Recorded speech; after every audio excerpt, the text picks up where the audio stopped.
Huge. Just playing for pride now. And my pride's gone. We're very passionate people here. Oh, well, hello. We're ready to come for the W, yeah? These girls will smoke you, man. Yeah.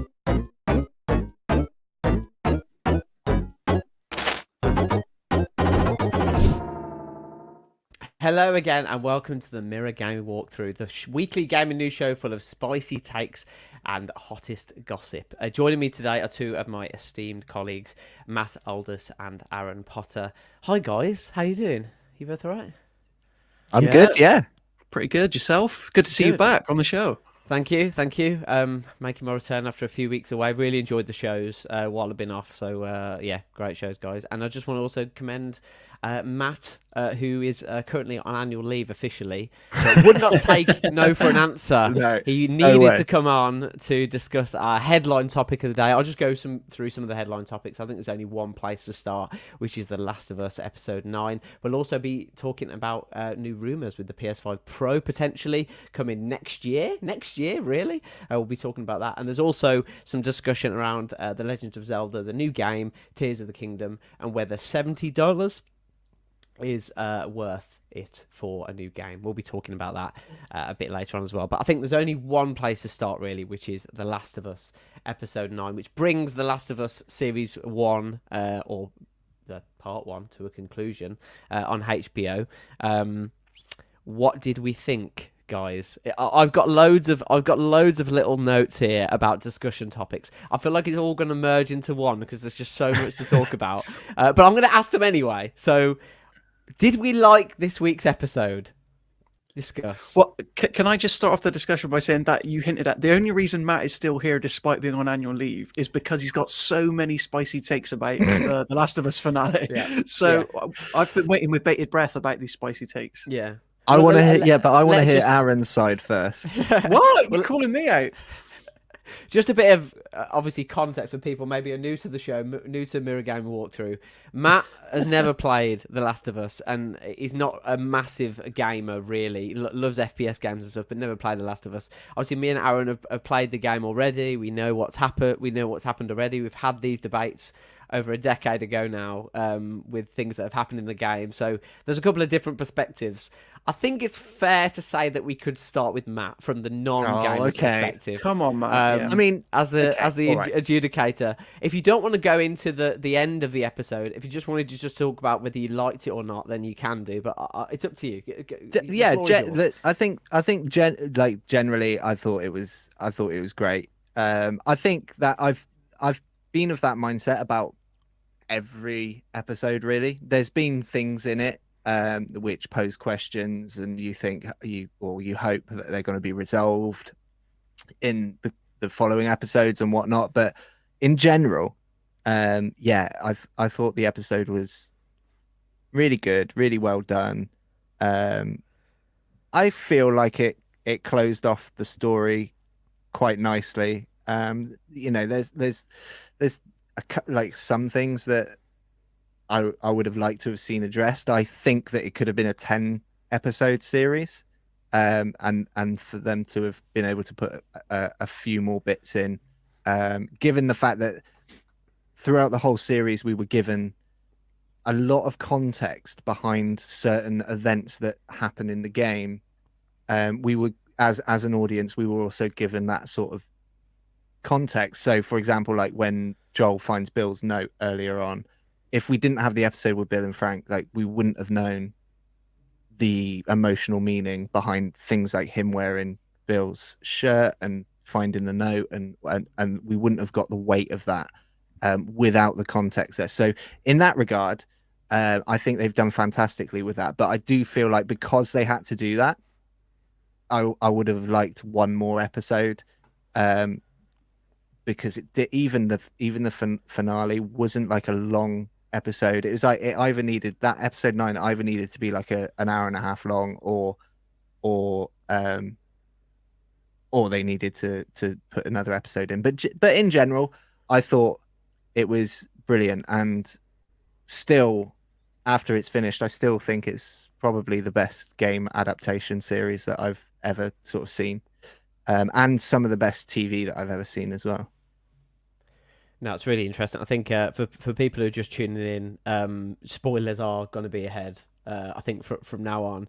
I think it's probably right if I just give a little quick synopsis of the episode, just so we can drill into exactly what happened. So I thought that obviously everyone's going to focus on the end of the episode and what happens at the end, but I thought it was really interesting at the start because towards the start and the middle especially, because you really saw kind of the relationship between Ellie and Joel growing, and Joel opened up to Ellie about the scar on his face and how he got it, and the fact that it was him trying to take his own life because of what had happened to his daughter before. And we saw that really come together. There was a lovely moment with the giraffe on the baseball field, which was really touching moment. And there was kind of that conversation as well at that point where they talk about, Joel says, look, you don't have to do this, almost kind of foreshadowing what's coming, and Ellie's just like adamant in terms of, you know, what she wants to do, and the fact that they've come through such a lot. And kind of Joel opens up for the first time, really how I felt, where he talks about, he even intimates that he's kind of getting over his daughter's death because of his relationship with Ellie, which I found really powerful on the TV screen. It's at that point that they run into some fireflies who capture them, and then they wake. Joel wakes up in the hospital they've been looking for. It's at that point that Marlene explains what's happening, which is that Ellie is going to undergo an operation in which they hope that they will get a cure for the zombie outbreak through taking a part of her brain and then using that to potentially develop a cure. And then the news breaks, obviously Ellie would have to die for them to do that. Joel then is then left backed into a bit of a corner, and he has to make a decision at that point whether to allow this to happen and to save mankind, if you like, or whether to save the person that he really cares about as well. And then he makes the decision to save Ellie, and in the way that he does that is through extreme violence. And then he comes out the other end and lies to her flat out about what happened as well. Matt, the decision. How do you feel about it? That's what everyone's going to talk about. I feel like we've waited long enough. We've been 7 minutes. Let's go for it. That's what everyone wants to know. Me and Nathan had this discussion 10 years ago, so now it's your turn, Matt. Yeah, I think he made the right decision. I don't think he made the right decision in lying to her. But in terms of pulling her out of there, I don't really know how you could think her be like them killing her to get what they needed out of the messenger out of her brain.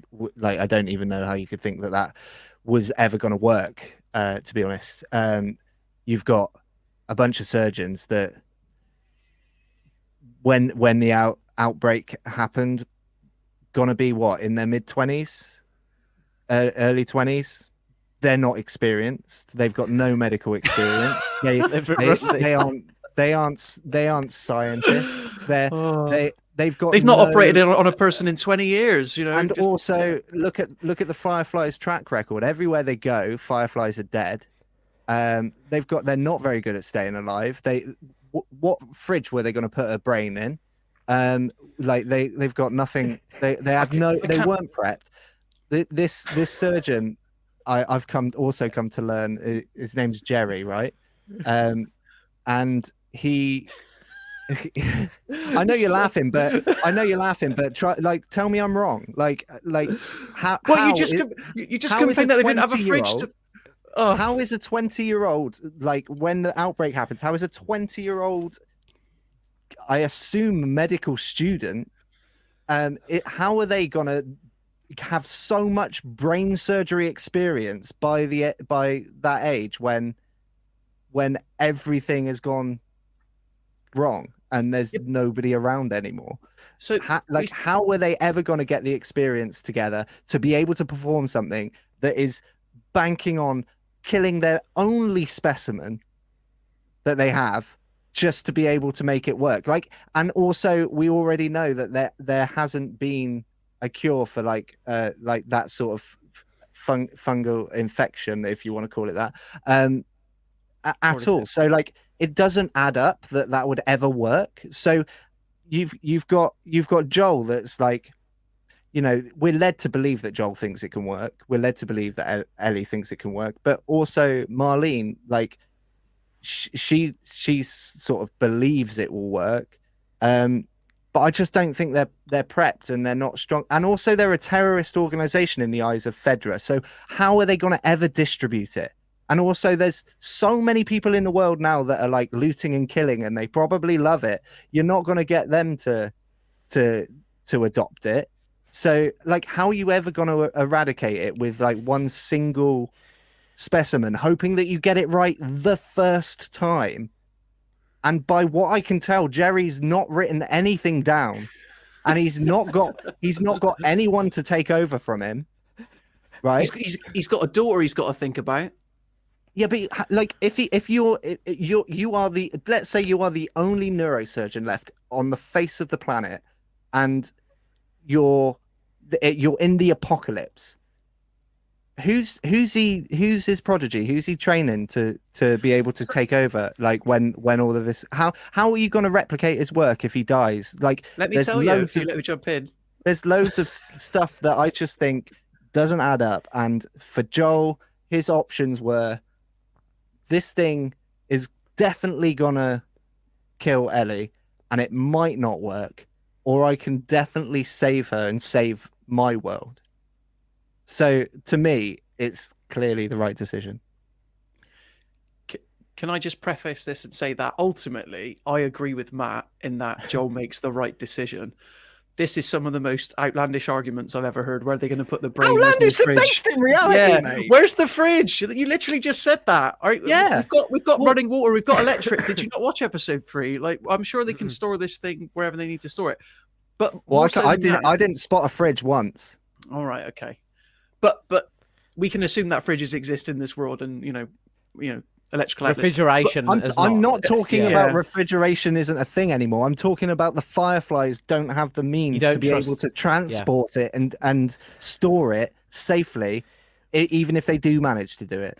But on your point about does he have the knowledge, I'm not saying that my theory is like wholesale this is what's happening, because you do make a good point actually that 20 years have passed. How many surgeries have they performed since? They would have been young at the time. But like we already saw, I think it was episode 7 in the flashback episode with like Riley and Ellie, that there are these Fedra camps where they're training, people primarily for military purposes and primarily for things like that. But who's to say they haven't got like a doctor's program where they're meticulously going over like the textbooks and history books in order to train people up in these things. Like I can plenty of sample brains to practice other things. Abundant of brains. And obviously, whereas like obviously in our current day, you've got people trying to focus on like curing cancer and like skin disease and stuff like that. I imagine that in this world, everyone is looking for a cure, and that is what they're wholly dedicated to. Yeah, but do you really think that if the Fireflies came up with something and they told Fedra it was a cure, that Fedra would even they would burn it to the ground? Of course, but you have to try. Like both sides are surely trying. And they didn't give Ellie a choice. Well, this is the other big debate, isn't it? Everyone's talking so much about what did Joel make the right decision. Like Marlene didn't make the right decision. She didn't give her a choice. She knew that she knew there was a risk of her saying no, so she made sure that she couldn't have the choice. And also she made a promise to Ellie's mother that she was going to look after her, and she didn't. And the one person that didn't want to look after it is now the person that is the only person seemingly out there that has her back. And I think the only mistake he made was lying about it. He should have just been outright, and they could have had a conversation, and he could have explained, there's no certainty that this is going to work, and also, where's the fridge? Yeah, where's the fridge? Can we change the headline of this show to "Where's the fridge"? Where's the fridge? Yeah, I'll get. Where is the fridge? Yeah. But I think if we obviously that's some very interesting arguments, Matt, and we're not saying that they're not valid at all. To be fair, the fridge thing is just a side note. My main thing is I think everyone's focusing on Joel more than they're focusing on Marlene and Ellie and then you can make arguments for everything else. But did you not take away the fact that the reason Marlene didn't ask Ellie is because everybody knows what Ellie's going to say. She's going to say, "Do it." Like, Yeah. and Joel knows that, and that's why when they have that final confrontation at the end, like the reason you're doing this without her knowing is because you know that she'd be against it. Hence why he lies at the end. So, But Marlene, like I didn't get that from Marlene. Like what I got was selfishness of like she was scared that she wouldn't be able to do the thing that they've been trying to do for so long, so she didn't give her the choice. Otherwise, if she was so confident that she would say yes because she knew her so well, which by the way she didn't, she just put her in a like she took her off. She put her in an institution and then didn't have much to do with her until she needed her. So Marlene's just like purely uses people. And but the irony with Marlene is that she's willing to sacrifice as many people as possible for a cure. yeah, so and her Joel's willing intentions- to sacrifice anyone other than that one person. Exactly. That's the juxtaposition. Like that's the yin and the yang of it. Yeah. But I think it's really interesting because I think the episode. I think me and Aaron talked a little bit. We didn't talk about anything pre-podcast because we didn't want to spoil the episode. But I think we spoke about that thing where you said that the language that they used in the TV show was a little bit more strong in terms of a cure than the game. Yeah. But actually, when I actually once you made that comment, I actually went back and looked at the script and rewatched that particular bit. And I have to disagree. I think the words that Marlene actually used, she used might. She said this could be, or hoping to be. These were all, there was no kind of certainties in that. And I think that changes quite a lot of the meaning of it. And I think that plays into what Matt's saying. But also, I think the episode frames it that you're supposed to look as Joel as the villain.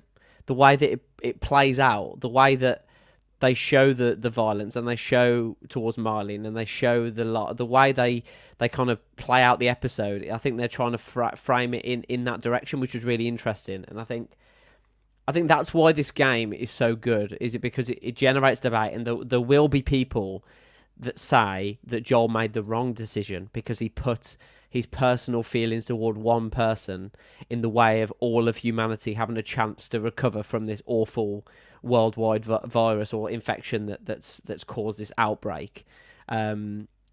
Obviously, it's a real shame what would happen to Ellie, or eventually, obviously, it A could real turn shame. into no, but She had a good it run, would though. be. But it would be a but shame, you've got to yeah. also look at it from the other angle of if that would have happened and they did find a cure, that would have benefited the whole of humanity. So it's yeah, really but interesting. even if they did find a cure, I don't think they ever would have got it distributed. They never would have got very far with it. It would have been seen as like chemical warfare by Fedra, and it would have been destroyed. Like it never would have got anywhere. And So what you're saying then, Matt, is that the entire arc of this series is pointless because his goal is to get, is redundant. No, but it's no, because the whole like what the series isn't about whether he can get her there or not. The series is about his relationship after his daughter dies. That's like, definitely the heart of the series, but the objective, the A to B. if you were I need to talking, get this girl if you were here. talking like A to B journey practical parts of the series, then yeah, the whole thing is pointless. But Joel was led to believe that Ellie was it. Like they would They'll have, take some blood. they would have known right from the get go. So Joel was used. Like as a vehicle to get her there.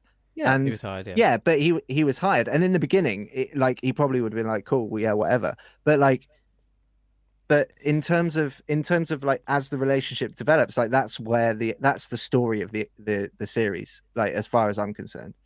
If you just take that away for a moment and just think about what the series wants you to think, and the show and the game and the story want you to think, and you take away all about the distribution and Fedra not believing all that kind of stuff, which is way into the future, and it's conjecture, it's plausible, you know, it's in that kind of realm. hypotheticals, isn't it? Hypothetical, Like- yeah. Sorry, Aaron, I was searching for that word. It just couldn't. It's all right. Couldn't quite get to my tongue. Thank you. It's all hypothetical. If we just take that out for a moment, let's assume that Ellie has the cure in her brain, right? Let's assume that this could save humanity. If you view it in that way, do you still think Joel makes the right decision at that point? Yeah, because you need to make the distinction of who's the decision for, and the decision that Joel makes is for him, and so he makes a choice to, like, you got to, like, he's already lost his whole world. His world's already imploded and ended, and he just kept going. He just kept going, probably because it's all he's ever known. Like, you know, working on construction, just keep going. Bills. He says that in the episode, doesn't he, to Ellie at the end? Exactly. He says just keep going. Yeah. You just got to keep going, and eventually you find something new to fight for, right? Gotta find something to fight for. Exactly. Is that Joel there? That was Game Joel. I was going. That was, Yeah, I was going to say, is that Yeah. Troy Baker? But generally, Coming for your job, Troy. Coming from his perspective, yes, of course he made the right decision. Coming from Fedra's perspective, I think he probably made the right decision because they would have wanted to have a crack. I don't think this is the other thing that sort of confused me a bit, is like the Fireflies are so, like, Fedra didn't do it.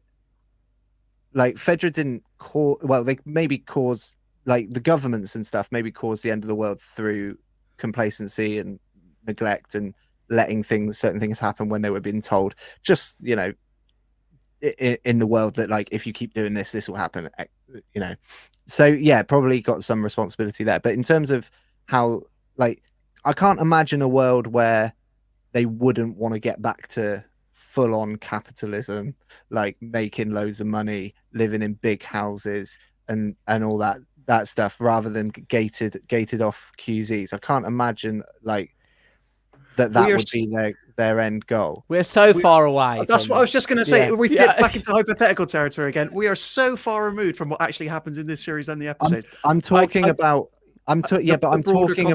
I'm not talking about the broader context. I'm talking about each different individual perspective. So I can't imagine a world where Fedra wouldn't want to find a cure. I can't imagine a world where the Fireflies would be listened to by Fedra. So what the Fireflies are doing is completely inconsequential. You have to try. Yeah, you can't for say, sure. why bother making this cure because we're not going to get listened to anyway. Oh, I know, because there's people I love in this world. We If they won't get bother. affected- yeah. Do you know what I mean? You're making the assumption that they think that they're the only ones that can do it. Like, I mean, like, they are. They're the only ones with a girl who they know is immune. Yeah, which they kept secret from Fedra because they thought they thought that she would be killed. But You see Fedra like twice in the whole series. I don't know why. They're like a non-presence to me. Like, other than the first episode, they're not. you've got really to take them into around. account because they're running the world. They're running the country. Well, they're country not. at They're the running moment. certain sections. They're running the aren't country they? at the moment, And they're Yeah. easily I overrun. mean, If you want to get into the hypothetical, because in the episode with Sam and Henry, they're easily overrun by the population. So, how powerful are they really? I'm not saying they're powerful, but I'm saying, like, they're probably a far better body to work on a cure. As someone that just mentioned that they probably got doctors' camps and running training things and doing a lot of that. So rather than some people in an abandoned hospital trying their luck with something, why don't we actually go and do something more controlled? They're definitely better equipped for it. But do you know why they're the ones that aren't making a cure?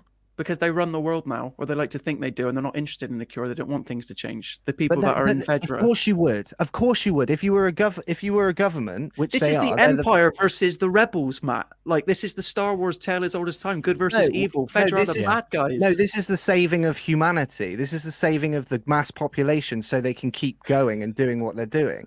And obviously,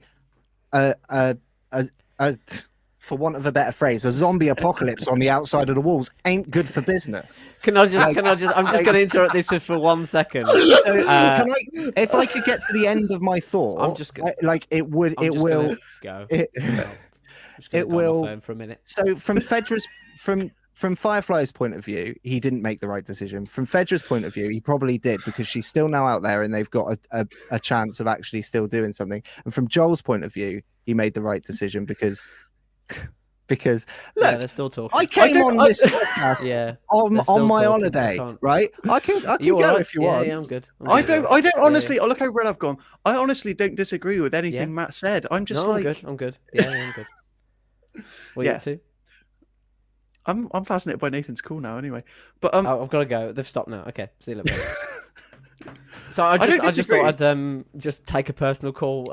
Yeah. Let's just have just a little break in the. have a breather. Okay.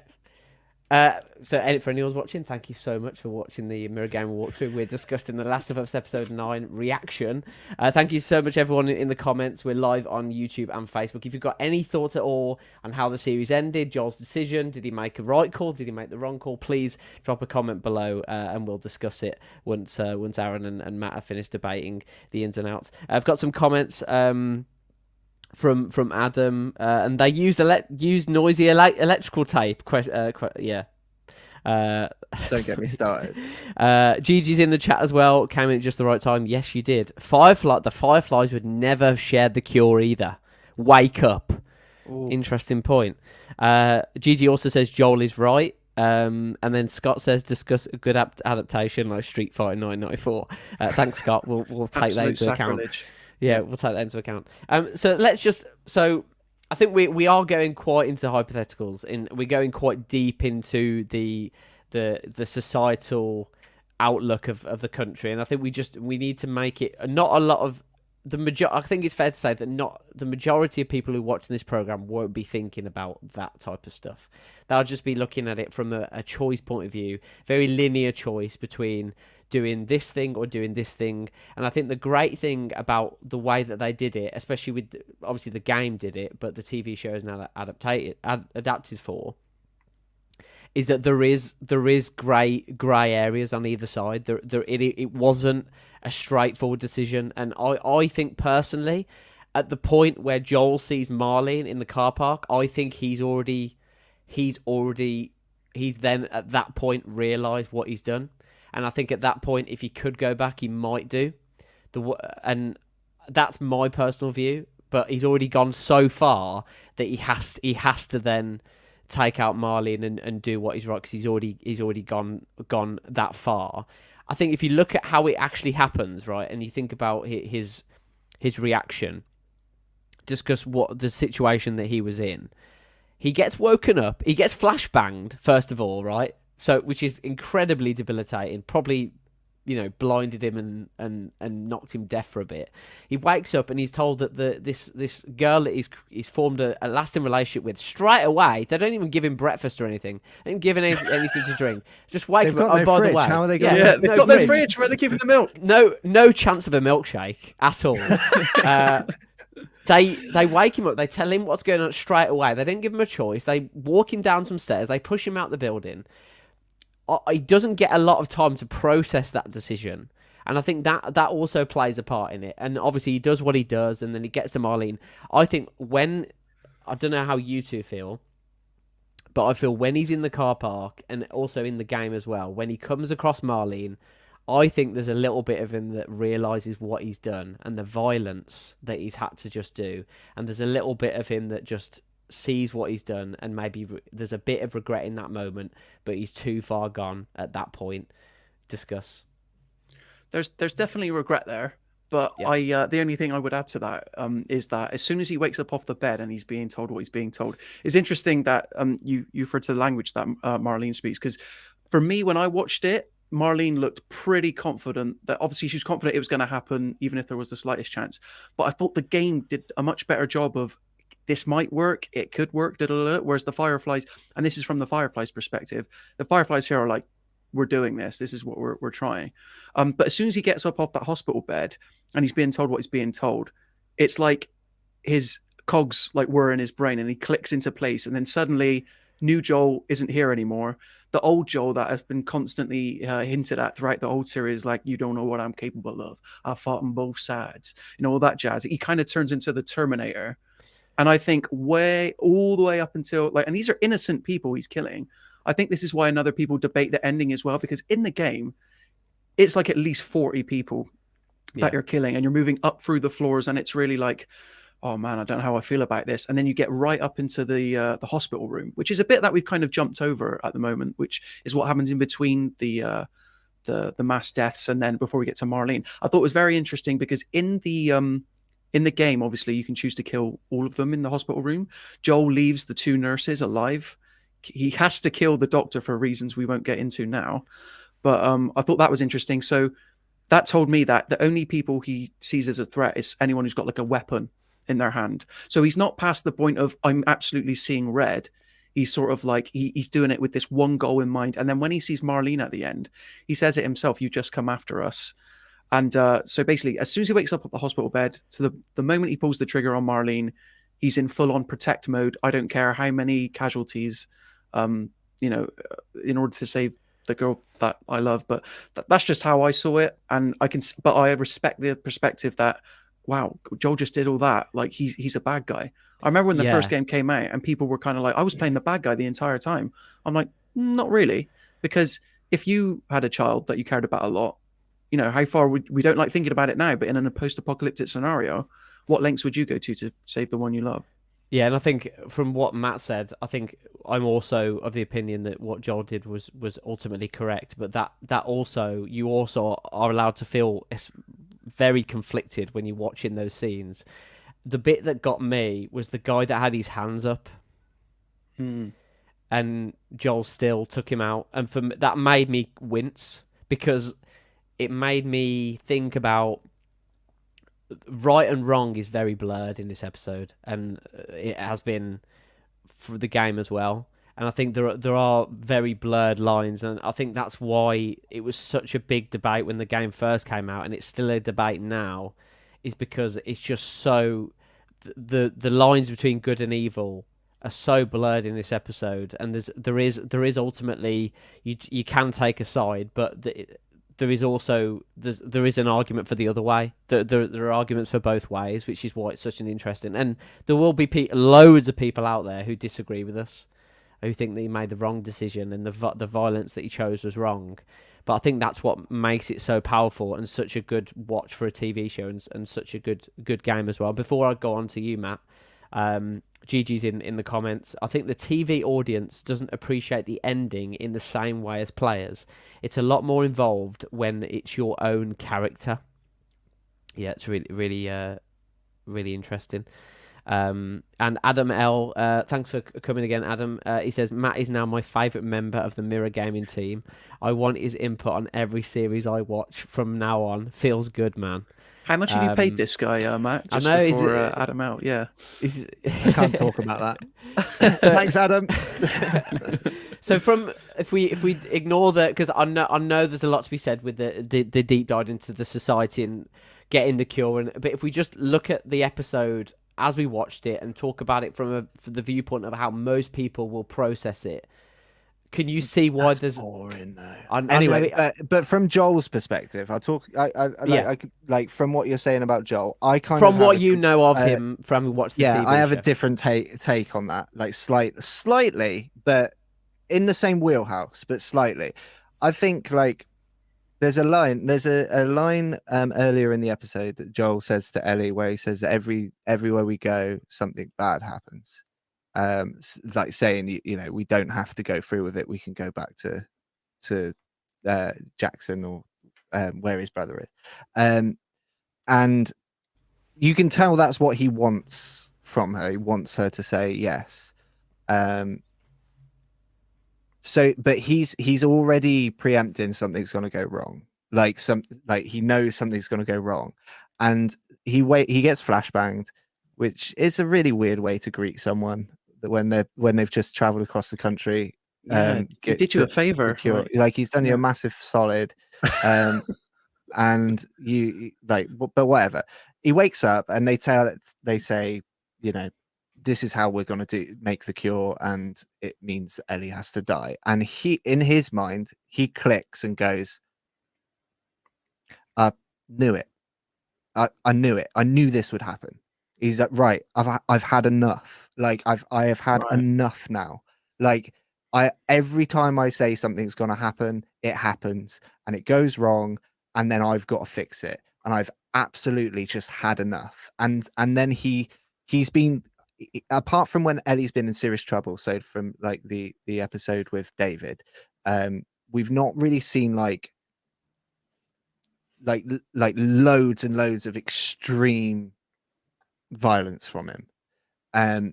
Like maybe like snippets, like pockets of like just bang, and you go whoa, and then carry on with the story, and he's back to being his normal self. And at this point, I felt like he unleashed the dog. Like he did it on purpose, and he didn't care. He doesn't want the Firefly. He knows the Fireflies will always be coming after Ellie because he's saying no and they're saying yes. This has to happen. He knows it's not going to ever stop, and he says that to Marlene in the car park. And so he just kills as many of them as he can on his way. So he's like, I'm leaving no one to chance. Everyone is going that I come across, and that's what he does. And the only people he he lets live are the two assistants in the surgery room. And Unqualified, according to you, Matt. yeah, well, I'm not going to call them nurses because I don't know. Have they been to medical school? I just don't know. I don't know their NMC number. So. Neil Either way, Druckmann, get on the case. Either way, they're working for the health service and they're doing a fantastic job. But he knows the surgeon. FHS. FHS, yeah. He knows the surgeon is probably the only one there that can do anything about it, so he kills him. He doesn't need to kill the other two because he doesn't see them as threats. Can I have just on that point, Matt? Sorry to interrupt, but do either of you recall if the doctor advances towards Joel? Like, does he make a move on him? He picks up a knife, a scalpel, and holds it and says, "I can't let you take her." And he's holding the gun. I'm like, mate, what are you doing? Yeah.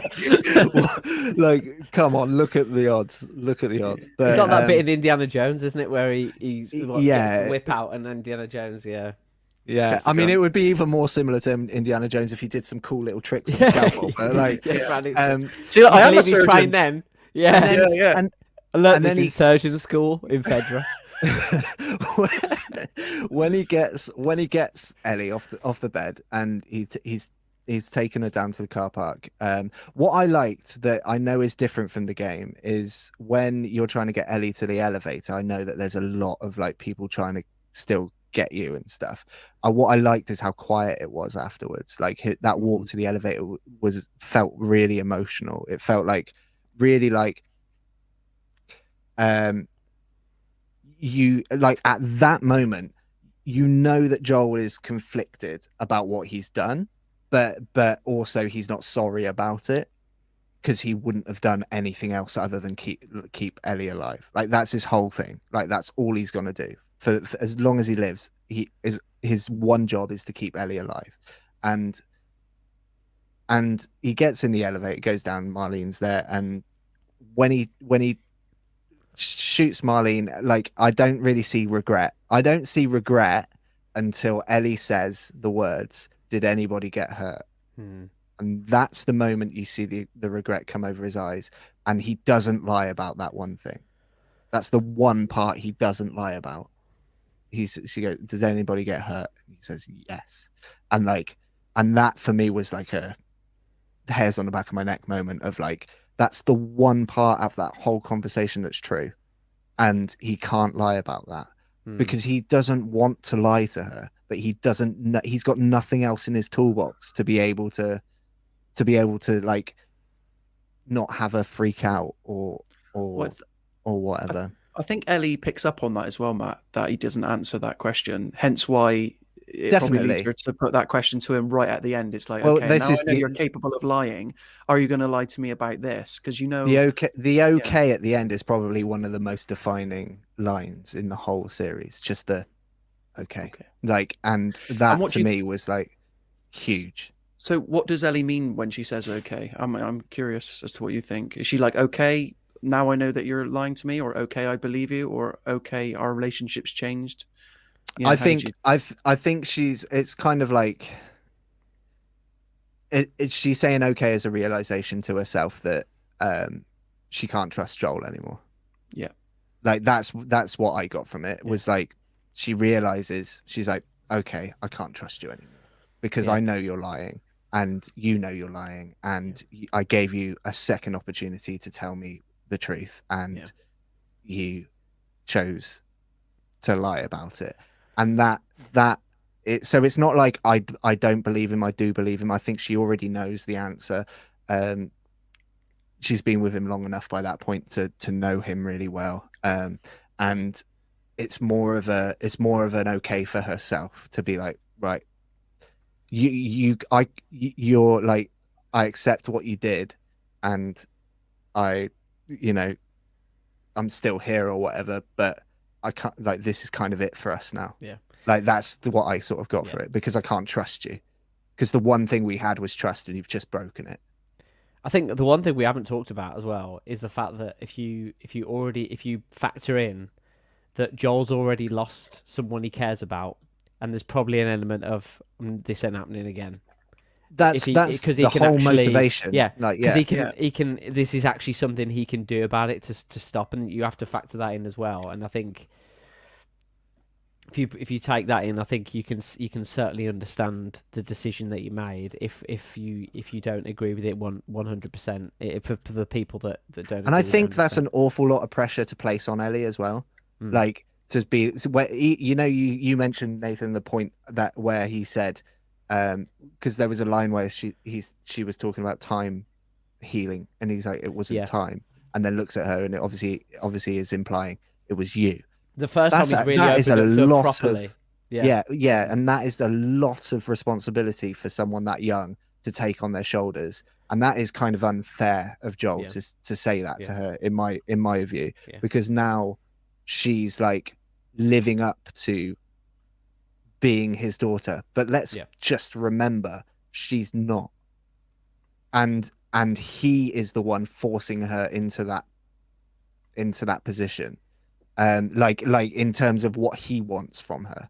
So it's like there's a lot of selfishness in Joel, and like he's trying to get Ellie to replace something that he couldn't bear to have lost and did lose, and it's kind of unfair on Ellie for her to have to fill that role, unless she wants to, but it has to come from her, not him. And he, at that point in the series, it's coming from him. He's like finally realized it, but now he's kind of trying to push it that way, and that's kind of where the beginning of the dynamic starts to change. Like, for me, like, because he starts to open up to her, but she's not really having it. She's kind of like a bit, like, she's despondent and she's quiet, and there's a lot that's happened that she needs to talk about probably with him, but he's too busy sort of trying to play happy families, being like joking around with her and stuff, and he like he just can't, like, he just can't do that to her, but he doesn't realize that, because, like I say, I think he is very limited with the tools he has emotionally to be able to deal with those sorts of things.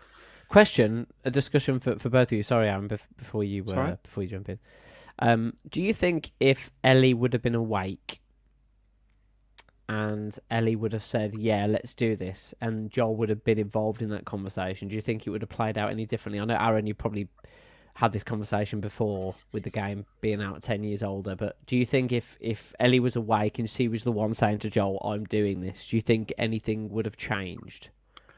I haven't actually contemplated that before, to be honest, like in all the 10 years, but I don't think anything would have changed a lot, because like you said, Joel, it sort of would have glazed over him. He would have sort of made excuses to himself, like, Ellie, you're not thinking straight, or you don't know what this means, and all that sort of jazz, and or alluding to what Matt sort of says. Yeah, you're just a kid. Like, it's the responsibility's not on you; it's their problem, not yours, type thing. So I think that even if that's Ellie, if even that's what she wanted, which I think it's highly implied, and we agree here that she would have gone through with it, Joel still wasn't having any of it. I think the only difference is that maybe upwards of 40 people wouldn't have lost their life in the process, because he couldn't.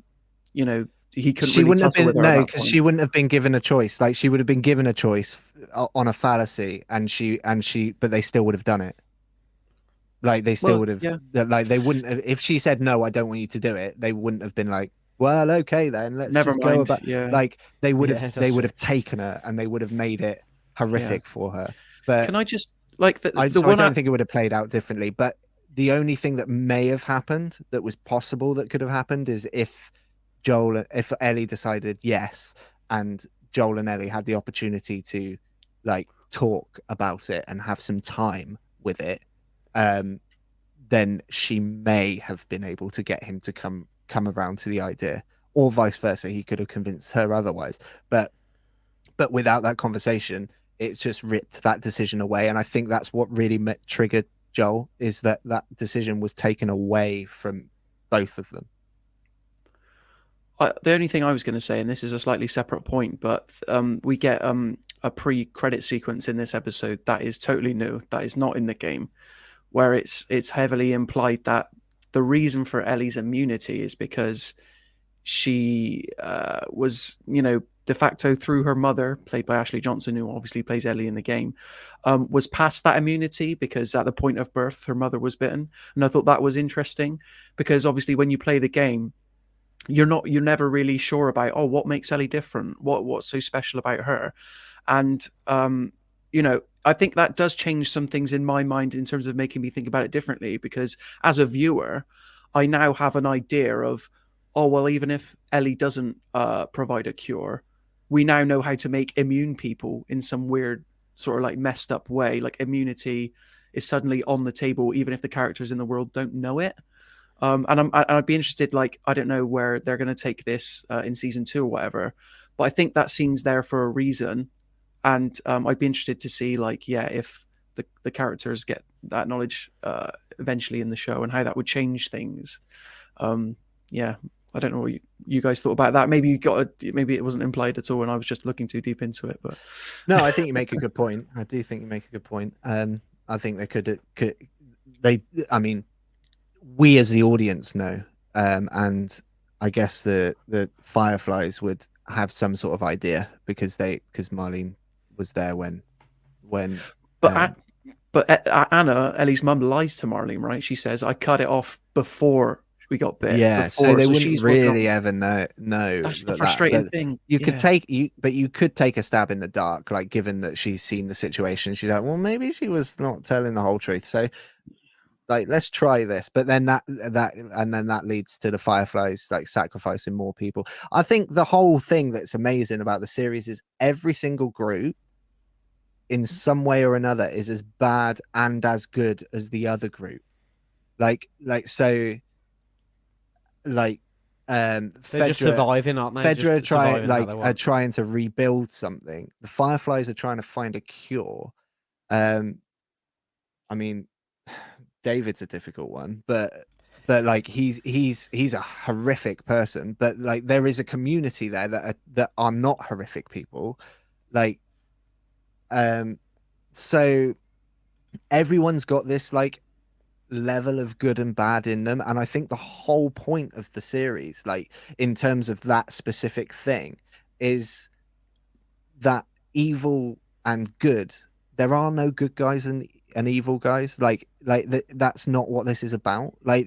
And as you watch the series, you're introduced to different groups, and they all have the same sort of dynamic in different places. And I think that's really interesting and refreshing to see in a series where it's not just good versus evil, because it's not a case of that. Yeah. It's a case of everybody trying to figure out the best way forwards, and some people have it horrifically wrong. Some people are doing quite well, Jackson. In Jackson, they're doing all right, and some people just have completely misguided and horrific ideas about their role in the whole thing, and that's really interesting because it bakes into the question of is Joel evil or not. It's I think Ellie's as evil as Joel is. I think Joel's as evil as Ellie is. I think the people in Jackson, in certain ways, we would find that they're just as evil, in a different way, but also as good in a different way. And Fedra, evil in loads of ways, good in some ways, and the Fireflies ultimately believe that what they're doing is the right thing, but they're willing to sacrifice as many people as they need to try and get to a cure. So they're because they're so focused on one thing, that leads them to do questionable, horrific things. And so it's a level playing field in that sense. I don't think anyone is as bad or as good as the next person. I would say bar in terms of people we've met, bar probably David. I think he was just a twisted individual. But in terms of the further community, like they were all under the impression that he wasn't that. Yeah. So in that respect, I've got another question from producer Will for you, Matt, directly for you. okay. Why was it the wrong decision not to tell her the truth? Because he ruined his relationship with her. Wouldn't it have he ruined it anyway? No, I think You Ellie think- would have found a way to forgive him over time because she loves him. And the reason she loves him is because he has never lied to her. She has witnessed him doing horrible things. She has witnessed him doing good things. Like he didn't want to take on Sam and Henry, but then by the end of it, he wanted them to come with them. She knew he was capable of love, and he was filling that role in her life. And had proven over and over again that he was there for her. And the moment that he lied, she realized he wasn't there for her. He was there for him. And that's the difference in the relationship. So there's no way to come back from that, but there is a way if you're truthful and saying like, I couldn't, even if it's just, I couldn't let it happen. I've already lost my daughter once, and then they can have a big blowout about I'm not your daughter and all that, but they don't get that opportunity because he lied. So that's my take on that. Cool. Thank you, Matt. Jasmine, hiya, just back in the chat on YouTube. Stepped away from the pod so I don't hear any spoilers, and the fact that you guys are still talking about it almost an hour later has me so excited to watch the final. Oh my god. It's such. I mean, Aaron, we've experienced it obviously with the game, so we've been through the kind of emotions of it already, but I think having it as a TV show in that episode just took me through all those emotions again, and seeing it on a TV screen really kind of brought all those emotions out again. And obviously it was just slightly different to the game in different parts, and I think we've mentioned it. But I think it's just such a terrific piece of television because of what Matt said and what you've said, Aaron, in that there's the lines between good and evil are so blurred. No one's inherently good or inherently bad. The choices, there's no inherent bad choice or inherent good choice, and everyone's got an opinion on it, and everyone would have done maybe something different in different situations, which is why it's so interesting. So if we move on from episode 9, I think we've discussed it in detail in terms of the decision and things, and we won't spoil it for Jasmine now she's back in to the pod. Thoughts on the season overall, then? Did you enjoy it? Did it live up to the hype? Just general thoughts on the season as a whole. So this is where I think I might differ to the both of you, really, in terms of I'm coming at it from a game player's perspective. I think I've played the game 3 times from start to finish across like a 10-year period. And what really excited me about this series early on, and I remember describing it to friends this way, is that the series and game were very much a companion piece to one another, in the sense that you might have experienced similar events, but you've got different pieces of information or context or of the character from either. So as the season was airing and people would ask me, should I play the game or should I watch the TV show? I'd say it doesn't really matter. Just ingest them differently and enjoy the ride along the way, because they both provide different things, different perspectives. And the Bill and Frank episode is the absolute prime example of that. Because you Nathan, you can think it in your head of how that episode would play out had they adhered too closely to the games. But instead, Neil Druckmann and Craig Mazin, the showrunners, were smart enough to give us a different side of what it's like to live in this post-apocalyptic world and this clash of identities. And these people would never learn to love each other in a normal, environment or setting, but because of the circumstances, they slowly grow to need each other and mirror Joel and Ellie's relationship a little bit. And then that is how I kept feeling up until about episode 5 or 6, which I believe is what I would call the 2-parter with the Sam and Henry arc. And then these last 3 episodes have really left me a little bit cold coming at it from a game player's perspective, because the expectation was set so high. Whether or not it's in episode 1, you see more about Sarah's day in the lead up to her unfortunate fate.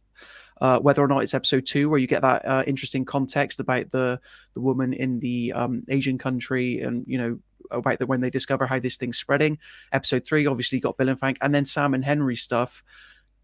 It's basically completely flipped compared to what we know on the game, because we don't get to meet Sam and Henry until the second half of that arc.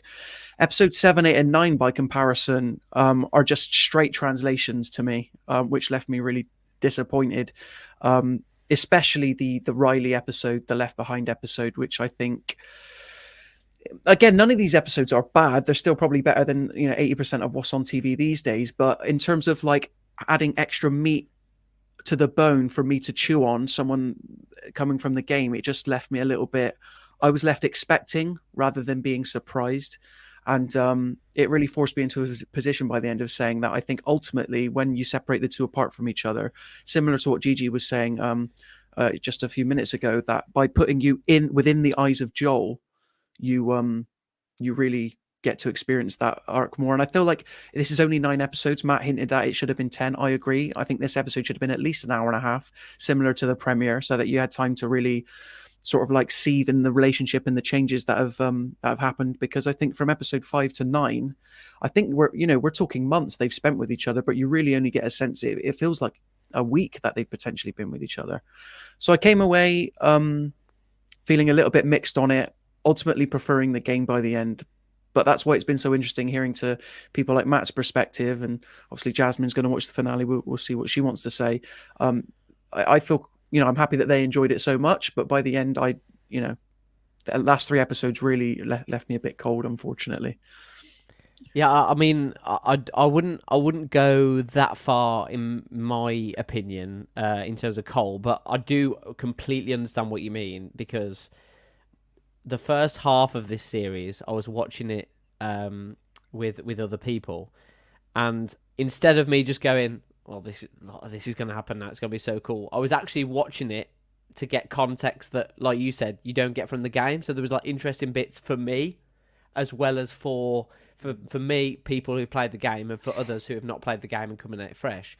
But then, yeah, the last couple of episodes, like you said, they're more like oh, this is going to happen now, and I'm just kind of watching exactly what I was playing through the game, or seeing people play through the game. So completely understand what you mean, and I can understand why that left you cold. But I still really enjoyed it as a piece of TV, and yeah, it's better than the Chase. It's better than the Chase, or I mean, nothing against the Chase. Yeah. I don't know, nothing against maybe Tipping Point. I don't know, or the other cute quiz shows are available. You can't do Ben Shepherd like that.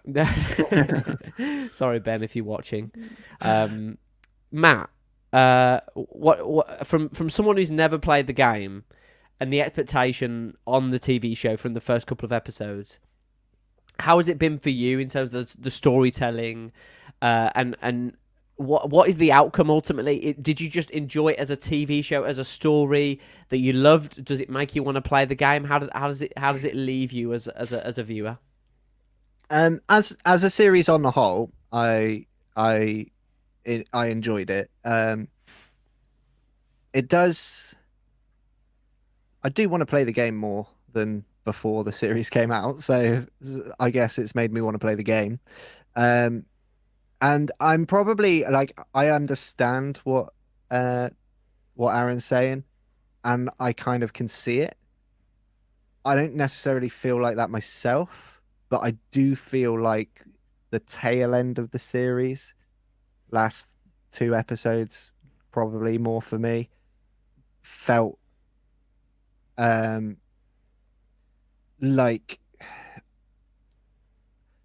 they didn't serve the purpose that the previous episodes had served.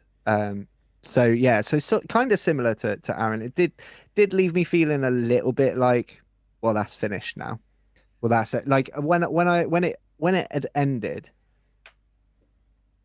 and normally I'm like, I really want more. I really want, like, come on, like I want a second series. I want more. Like, and when this ended, I kind of thought, well, that's finished now. I'll go make a cup of tea. Like I didn't really have like that yearning for like to see more. I could wait a year or 2 easily. Whereas when you were watching something like, I don't know, something comparative that has a journey in, I think that's the point for me, that everything felt a bit too sudden, because it felt squashed into the last couple of episodes, where Joel's personality kind of almost like just suddenly changed to me. Like it was gradual, and there are little bits you see, pockets that you see pop up, but in general his personality kind of changed from one episode to the next in the last couple of episodes, where he just became, the last episode was like, oh, he's just like he's just lovely like to her now. And we didn't get enough of an arc of like seeing that happen really slowly, because, and I think that's what gives it no sense of journey. Like they were with each other for months, they walked for miles and miles and miles, and we didn't get the kind of a view of the enormity of that and how much time they would have spent together, and like comparing it to something else that has a massive journey in it, like something like Lord of the Rings, for example. You really get a sense of journey in that series, in those films, but in this it just felt like the journey was sort of next to whatever location they were visiting next. It's just in between, and I feel like the journey is where most of the bonding would have happened. So I was left a little bit like I would have liked it to have been a bit more stretched out, so I could have seen those like kind of inconsequential moments, but they're really important kind of for bonding. I would have liked to have seen more of that. That's why I say I think 10 episodes would have helped stretch that out. But in general, I still give the series on a whole like an 8 out of 10. Yeah, I think you make a good point. I think if you look at the runtime of the last 2 episodes, 50 minutes for episode 8 and 43 minutes for episode 9. I think the last 2 episodes could have easily been 3 episodes. Particularly the last one, like you said, had a bit more context, a bit more meat on the bone, a few more of those kind of mundane moments that really kind of build the relationship a bit more. Completely agree with you there, Matt. And I think, Aaron, that's what you were getting at as well. Slightly rushed, a bit Game of Thronesy towards the end. Not as bad, but a little bit like that, but still very enjoyable as a TV series. Can I just? Aaron, sorry, go on. Sorry, just on the Matt's point of like, oh, it finished and I'm going to go make a cup of tea now. Like, I feel like that's because the first game, and you can believe Neil Druckmann and Naughty Dog all they want, that was designed as a standalone game. Absolutely. They didn't have plans for a season 2. And I feel like it was really brave at the time for them to leave it on that ambiguous note. And I'm glad they kept it into the show. But that is a large point why I think Matt is left a little bit unsatisfied. And I kind of respect the show for sticking to its guns and not sequel baiting in that way. Like there's a little bit there in that doctor surgery room, which I thought was interesting. But other than that, I do give the show kudos for, even if it knows it's going to disappoint people, and yet it's happy with disappointing people. I guess is what I'm saying. So I thought they would change it. I thought they would offer. I thought they would offer, because like you said, in other TV shows, when we know there's a new series, there's like a chink of something we can expect for the new series where we want to watch the new one. And like Matt said, Matt was just like, yeah, I'll go make a cup of tea. There wasn't any of wanting more. I think some of that was because it felt wrapped up to me. Yeah, it felt wrapped up. Absolutely. Yeah. So some of that was because they wrote that story and encased it so well that it felt like it was done now. There's not much more that, I want to know about. There's not really any loose threads or loose ends left to tie up. That's the thing. No. There's nothing like, you can kind of see, okay, then they go off and live together in Jackson and one doesn't trust the other quite as much as they once did. That end. Yeah, Matt, from someone who's never played The Last of Us Part 2, where's it going? You have no idea what's going to happen like. There's no hints or there's like just give us, Well, I mean, I know, for example, there's going to be a big time jump. There has to be. Like, it's not just going to pick up. It's like, there's going to be flashbacks, and there's going to be a time jump. That it's probably going to be based more around Ellie than it is Joel because he's getting older. And I can make those assumptions, and I can probably say with like 80% certainty that I'm probably right in some respect on all of those things, because it's just the obvious thing to do when you're trying to write a story off the back of something that you think is complete. That's the obvious thing to do, is just to jump forwards a bunch of time, and then you don't have to tie things up as neatly. if you were just to carry on, because you need a new adventure now, and it needs to sort of like happen off the back of them getting to Jackson, which I just don't see. I just don't see like happening. So I would assume that big time jump. Ellie's a bit older. She's out on her own, and she has her own adventure. And Joel grows old or dies. Like just that sort of. It's basic. It's TV writing 101. That.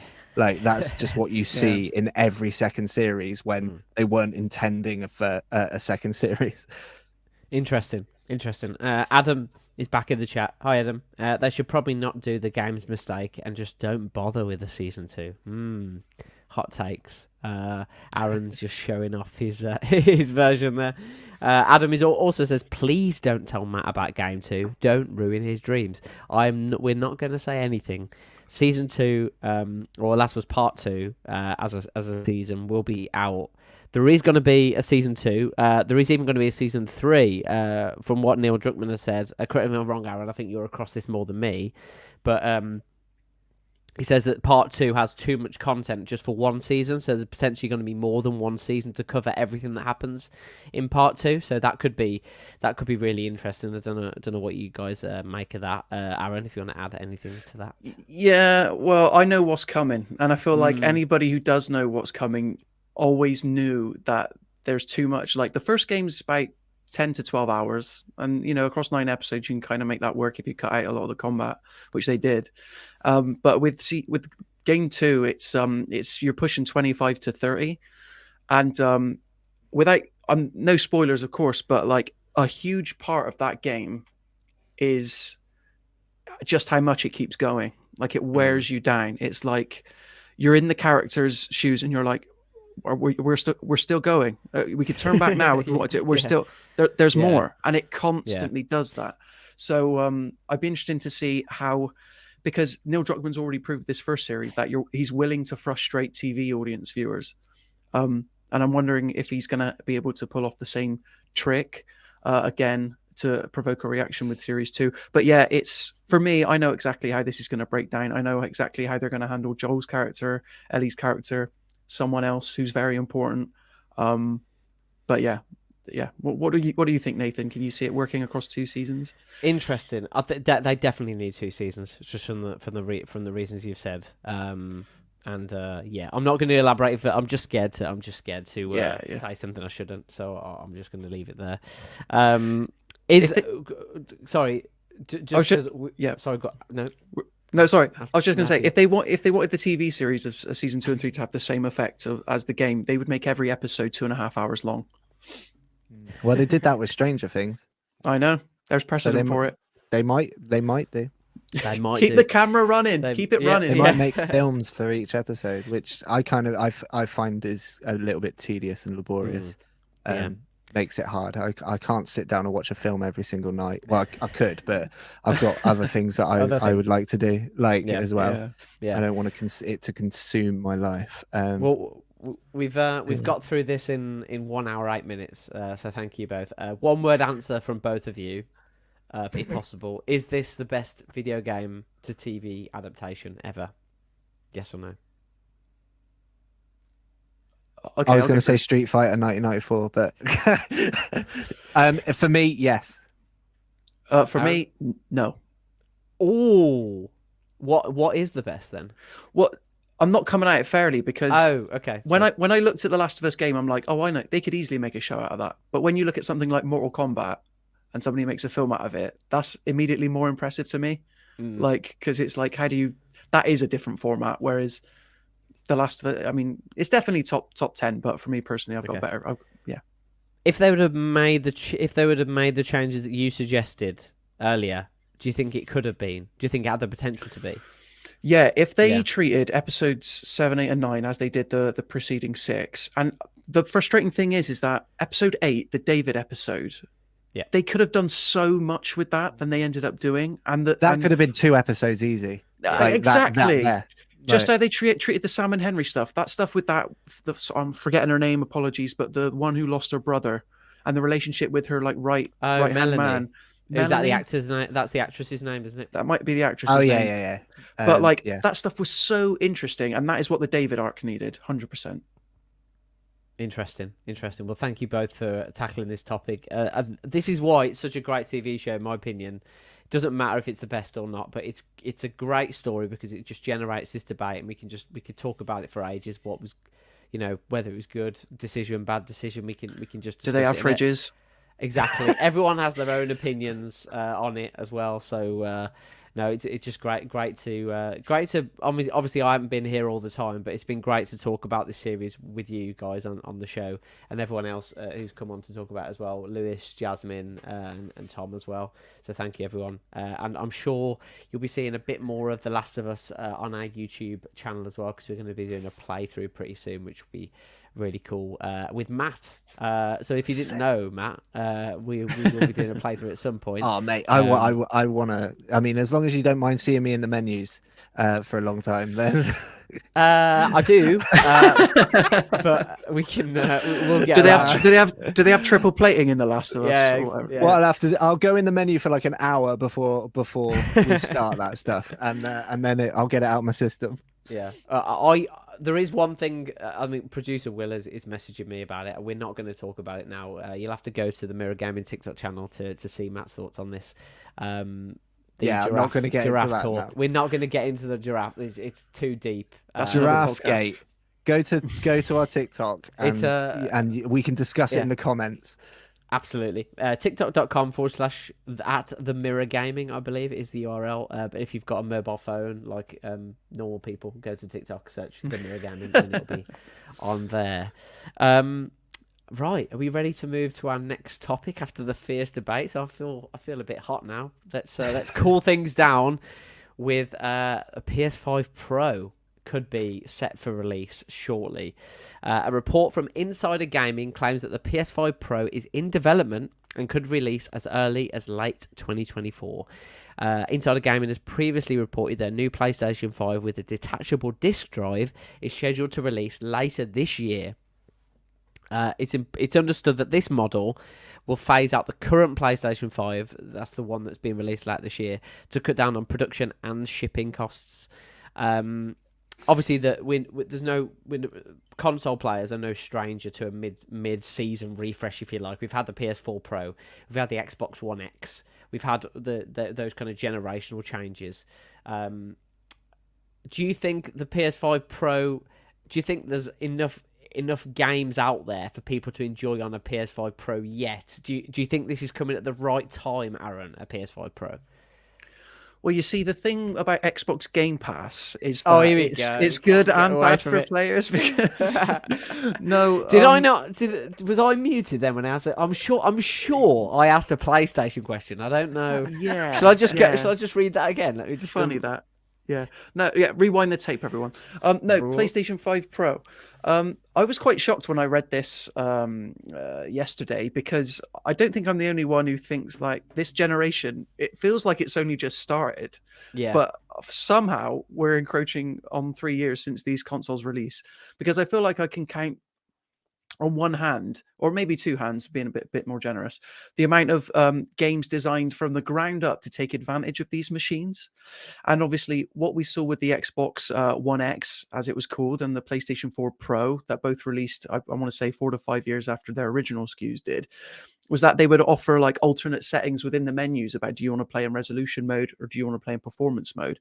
And obviously, because of the cross-generational stuff, with games still releasing on PS4 and PS5 now, or Xbox One and Xbox Series, where the lines are a bit more blurred, you're still getting that option in a lot of games.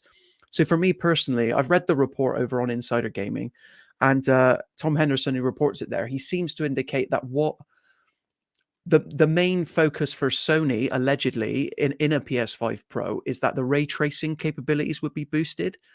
And at the moment, I'm struggling to think of games at all.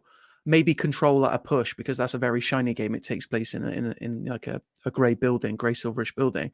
What game that doesn't already look beautiful would be able to take further advantage of that? And usually, obviously, with stuff like this, with mid-generation consoles, the entire point of releasing a mid-generation console is so that you don't have to leave original console purchasers behind, but you can still give people that want the newest, latest, best, and particularly who want to compete or their games to look more like they do on the PC side. That's why you release something like the PS5 Pro. So for me, I can tell you right now, I personally wouldn't purchase one because I've already invested 450 English pounds in this console sat right next to me right here. So would I be tempted to do so as early as next year? Definitely not. And before we do, I'd want at least the guarantee that games aren't being made for PlayStation 4 and Xbox One anymore. Because how can you tell me that a game you're going to be able to get the most graphical fidelity out of a game if it's already releasing on PS4, PS4 Pro, PS5, and now PS5 Pro? And slowly but surely, we're starting to see the trend move. Like Star Wars Jedi Survivor is going to be current gen only. A couple more games like that are coming. But until we reach that space, I think people are only just being able to get their hands readily available on a standard PS5. So there's my thoughts on that. I could keep going, but I'll let you guys chime in. No, I just on that. I've got a long list here of PlayStation 5 only games. Are you ready for this? Might be How long a is it? while. Astro's Playroom, The Dark Pictures Switchback VR, Demon Souls, which is a game from 2020, Destruction All Stars, Final Fantasy Rebirth, Horizon Call of the Mountain, Marvel's Spider-Man 2, Marvel's Wolverine, Ratchet and Clank Rift Apart, Rise of the Ronin, and Stellar Blade. And they are the only PlayStation 5 only games available. And a couple of those are VR games as well. And Final Fantasy, I know for a fact, came on PlayStation 4. They gave it a new name when it came to PS5. I mean, you got The Last of Us Part 1, which is technically a PS5 only game as well. But obviously that's coming to PC and it's originally a PS3 game. Yeah. We see so many games, don't we, at the moment? We're still, like you said, we're still in this transition period between last gen and current gen. Because I think because of all the stock issues with the PlayStation 5 and the Xbox Series X, which Matt knows about, for reasons we've gone into on previous podcasts. It feels like I don't know. I've not got any data about this up, so Aaron, you'll have to help me out because I'm struggling to think of the different time periods. But it feels like the time period that we get in between the PS4 and the PS5 is. The games are still coming out with PS5 and PS4 versions, and it felt like when the PS4 launched and we went from the PS3 to PS4, it felt like it was a much shorter time period when Sony said, "Okay, PS4 games now, get a PS4 to play these games. We're not going to be releasing any on the PlayStation 3 now. You have to get a PS4." It feels like it's going on forever. Yeah, this period of having these games that are being I'm not sure if it's a cost of living thing and it ties in with that, but is the fact that they're having to make all of these new games that are coming out suitable on the last gen consoles like the Xbox One and the PS4, as well as the current gen like the PS5 and the Xbox Series X and S, is that kind of holding that back a bit, would you say? And I'll bring Matt into this as well. Yeah. I Matt, have you got any thoughts? know. I'd love to hear Aaron's take on it because he knows way more about it than I do. Well, but well, just to add to what Nathan just said, I think you're absolutely right because as I recall it, like as somebody who purchased a PlayStation 4 on day one, obviously you always have those cross-gen games when a console's just launched because you don't want to leave the major install base on the previous console behind. And the problem that Sony's had is that the PlayStation 4 is one of the best-selling consoles of all time. There's so many people willing to pay money. Just think about things like FIFA, Fortnite. There's a reason that those games are still being supported on PlayStation 4 in a major way because there's more players on there than there is on PS5 currently, I'd wager. And then you're going to tell me that you're going to want to split the console base again by introducing a PlayStation 5 Pro. And I feel like I've got a bit of sympathy for Sony, as far as you can have a sympathy for, a major tech company worth millions of pounds, because these decisions are made years in advance. And Sony probably didn't predict that there would be chip shortages and that they'd still have problems 4 years, 3 years, coming up 4 years, which is the halfway point on a typical console cycle. As crazy as that sounds, we're already approaching the halfway point of the PS5 and Xbox Series X. These decisions are made years in advance. So it wouldn't surprise me if they'd drawn up the designs for a PlayStation 5 Pro, similar to this separate disk drive attachment they've got for the digital-only PS5, and that things are it's the conveyor belt rolling. And we've seen this happen with the PlayStation VR 2 now. They couldn't have launched a successor to PlayStation VR at a worse time when costs are so high, components are suffering from major shortages, and there's generally not that much of an interest in the mainstream, at least from a VR. Especially like the buy-in. Jasmine talked about this a couple of weeks ago when she was giving her thoughts on the PSVR. To buy in and play a PSVR 2, you have to buy a PS5, £450, and then you have to pay for a PSVR 2, £300. So the only people I can see going for a PS5 Pro is if they haven't already upgraded to a PlayStation 5. And even then, you've got to be packing it full of extra storage space, and loading these games faster, because ray tracing improvements just ain't going to be enough. So I don't know if I've answered your question there, but yeah, no, absolutely. That's some great viewpoints, and I'll bring Matt in, and I'll ask you a slightly different question, Matt, because I think I can frame it in a way that we can go into your realm of your experience with this technology. You've got a PC, quite a high-end PC. When Modern Warfare 2 came out, you played the campaign, didn't you? Yeah, I did. Did you turn ray tracing on when you played the campaign? No. I think I turned all my graphics to ultra, but I don't think I turned ray tracing on. I think with ultra, I think it does go on automatically. Did you see any major difference? I mean, I would have purposely kept it off. Oh, you would have for the campaign? I think I'm trying to remember, because I think initially when I started playing, I was like, oh, it doesn't. Everyone was going, the graphics are so good. The graphics are so good, and I was like, I just don't see it. I don't. And then I realized I just hadn't turned my graphics. You had FPS settings on. Yeah. I had FPS settings on, and so I may well have had it on. But to be honest, like, it would have been inconsequential, like, to my experience, like, playing it, because I can't tell you if I had it on or off. Yeah, I think that's the point I was trying to make, is that ray tracing is still a really new technology. It's been around for a while, but it's still quite new, and there's little game, there's very small amount of games that support this technology, and if they do, they're not doing it to the absolute max that it can do. So if you look at something like Cyberpunk, for example, which is one of the hardest games to run on a high-end PC. If you've got a 4K monitor and you're putting ray tracing and you're using ultra, your frames are going to be so low. It's going to absolutely shred your, because ray tracing takes up such a large amount of the graphics capability. And I can understand then why you need the PS5 Pro if you want ray tracing in your games. But it doesn't feel at the moment that the trade-off between that and the graphical fidelity of the added ray tracing, it feels like that trade-off isn't quite there yet with ray tracing. And I would encourage you, Matt, to go and maybe play a level of Modern Warfare 2 with ray tracing on ultra and then off, and see what the difference you think and what it makes to your FPS as well. But in that sense, if you're taking such a hit to frames on like a game like Cyberpunk with ray tracing on, for example,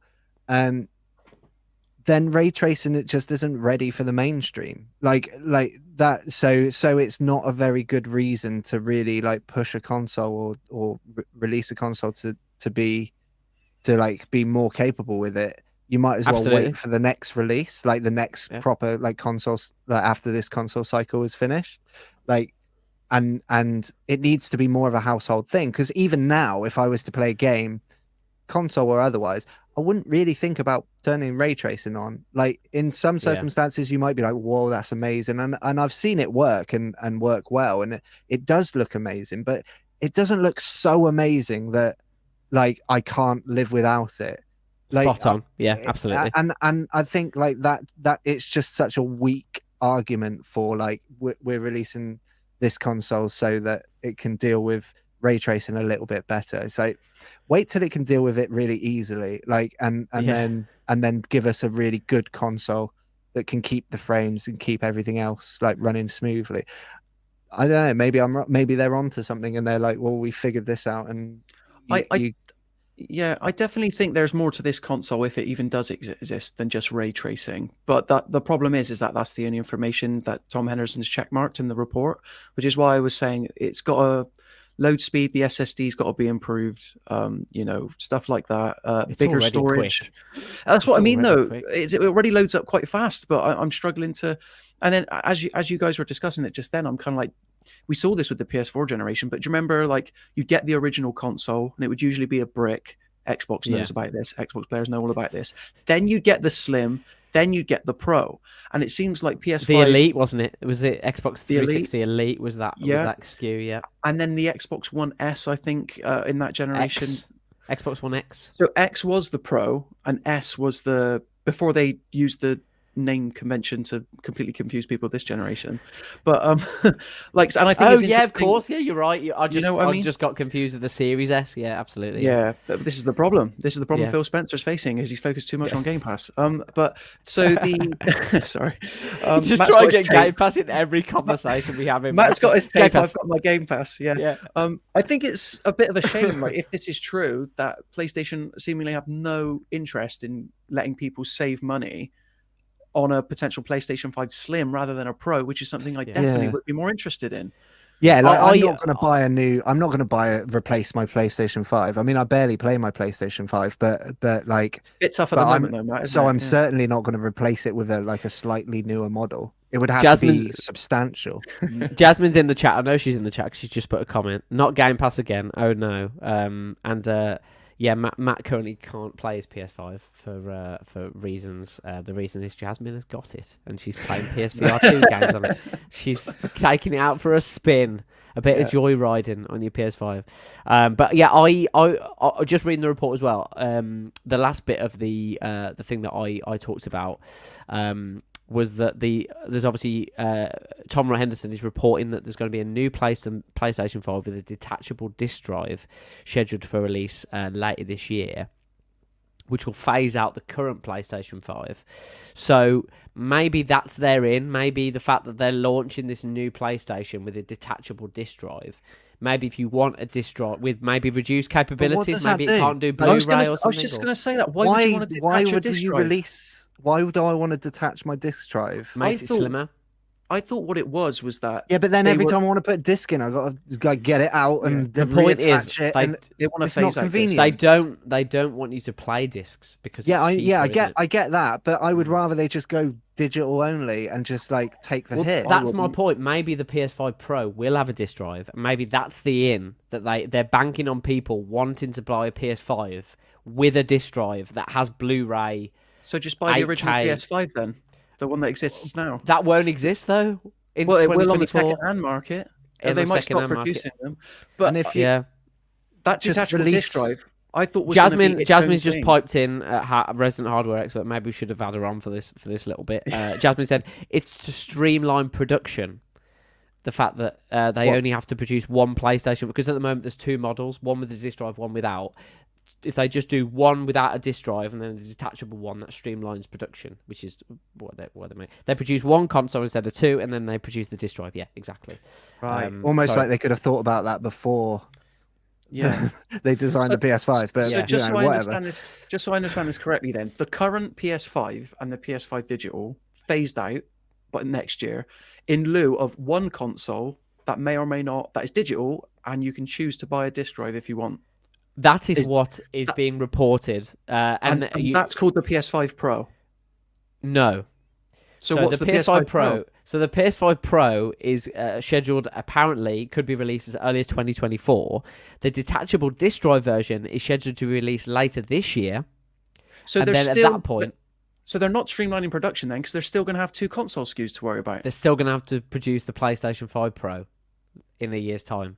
Yeah, but if they were have it kind of is, because if they're producing the PlayStation 5 Pro, they've got to produce a PlayStation digital and a PlayStation 5 with a disc drive anyway. So that's three PlayStations they're having to produce now. I think they've rather made it than just two. unnecessarily complicated. But they It kind does of look complicated, yeah. they kind of have I feel like they've like pushed themselves into a bit of a corner, and then now they've got to do something to sort of try and fix it. It's probably, to be honest, like they probably could have just launched the PS5 without a disc drive option at all, and it would have been fine. Like I You break my think heart, Matt. I break think my heart. that's PS5 Pro without a disc drive. no a PS Just a like they could regular have regular PS5, and then they could have That's already brought- out. No, when they originally launched them, they launched the sorry. disc version As the only and one. option. They could Okay. have launched just one and just launched a digital only, and I think people would have got over it after like a month. because people was like the biggest here- hype they had was for the PS5 like in recent times, so people would have just gone, they would have foregone the fact that it doesn't have a disc drive. That's annoying. Oh, what about my game? Oh my god. And then they would have gone, I'll buy one anyway. So do you know why they didn't do that, Matt? Why they didn't release a digital-only PS5? Is because they need retailers to carry these consoles in order to sell them through, especially in territories where you can't buy direct through PlayStation. And how do you keep those retailers sweet? By providing discs, so that they've got a reason to stock your console, to keep on coming back to the store. So places here in the UK like Game, Currys, stuff like that, they have a reason to return. And I'll put my hands up. Obviously, a lot of games are released digitally these days. But Jasmine in the chat again, I'm firmly with her. We need discs because it keeps the market competitive. And 9 times out of 10, a game that you look at the digital storefront, the PlayStation Store is an absolute mess. Why should I pay $69.99 for Demon's Souls when it came out 2 years ago, when I can pick it up today for 25 quid? I don't disagree, but I think you're kidding yourself if you think that discs are going to be around forever.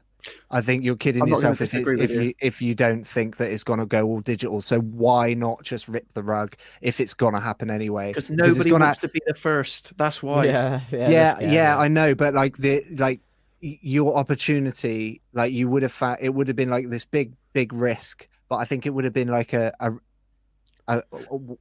fantasy risk, not a real risk, because I think if people would have just got over it like really, really quickly. What you're talking about is an Xbox One style, it does everything, DRM style blunder. Like, since Xbox shot themselves in the foot at the beginning of the Xbox One generation when they announced that console, it was a massive PR blunder, and they're still recovering now. And I feel like, if you don't immediately get the audience on side when you launch, but they've got Xbox Game Pass now.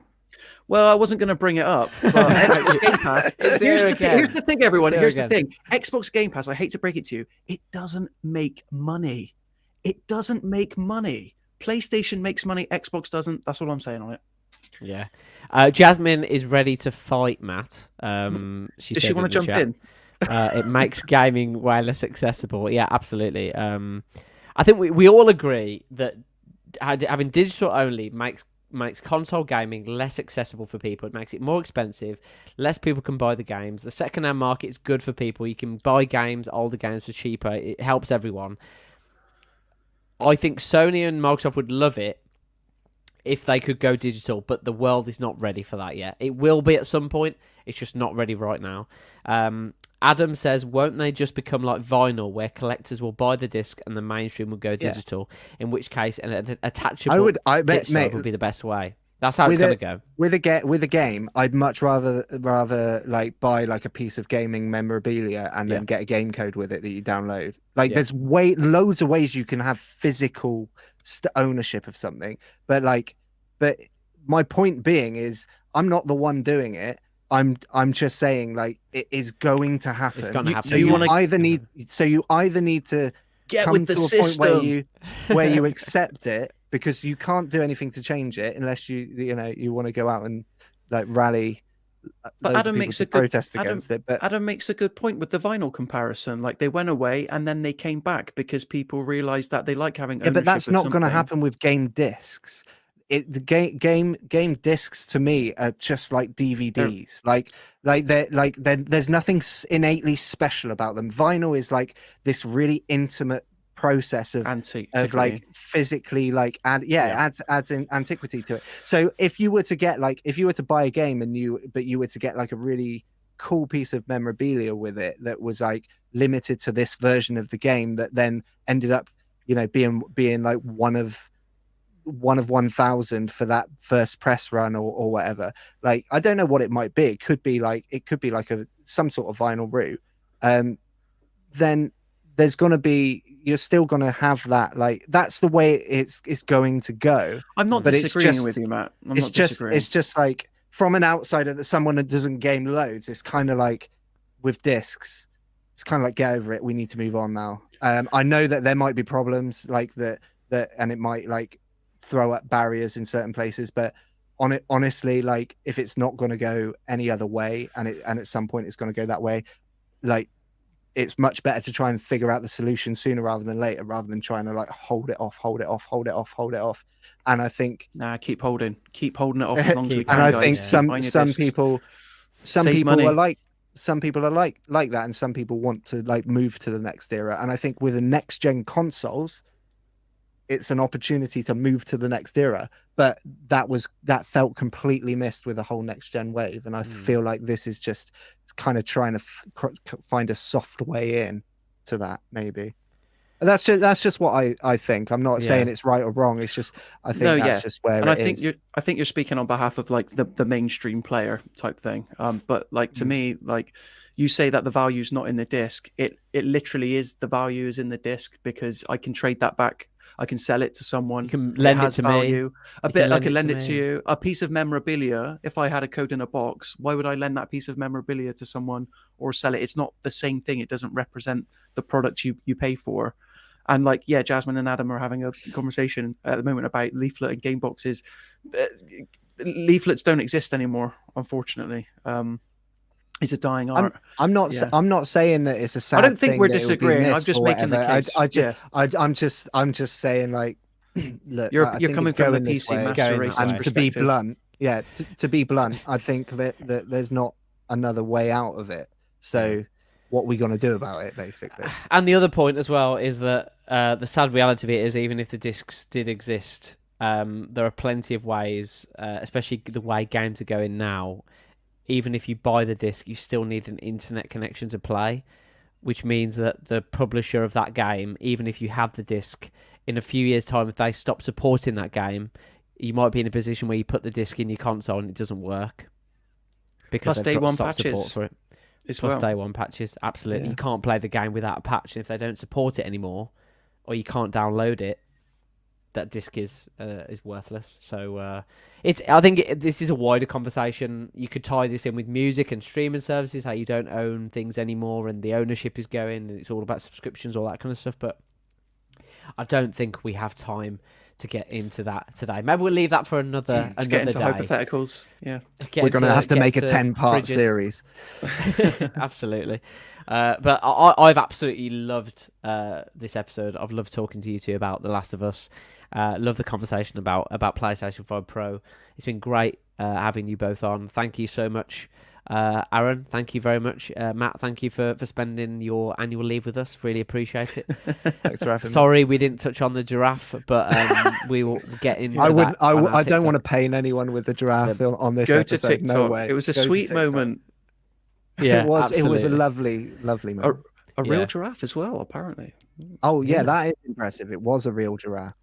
Yeah, It wasn't yeah, CGI, and I thought, wow, they've really done well with the CGI. Right up until the tongue came out, and I was like, I think that's a real giraffe there. The ray tracing on this is The ray tracing on this, Yeah, unbelievable. Only we had a PS5 with a 5 detachable Pro, disc drive. Yeah. Yeah, absolutely. Oh, But no, thanks a lot, guys. I know Adam and Jasmine are still talking in the chat, so thank you so much for being involved in this. It's such a hotly contested debate, and we could talk about it for ages. I think we will get into it in a later conversation. Maybe when the PS5 Pro comes out without a disc drive, we can get stuck into the debate. But for now, that's all we've got time for on the Mirror Gaming walkthrough. Thank you so much, everyone, for watching. If you enjoyed this episode, please drop a like and subscribe if you haven't already. But we'll catch you at the same time next week, Wednesday at 4 p.m. UK time, GMT, for the next Mirror Gaming walkthrough. Thank you so much, and I'll catch you next week. See you later.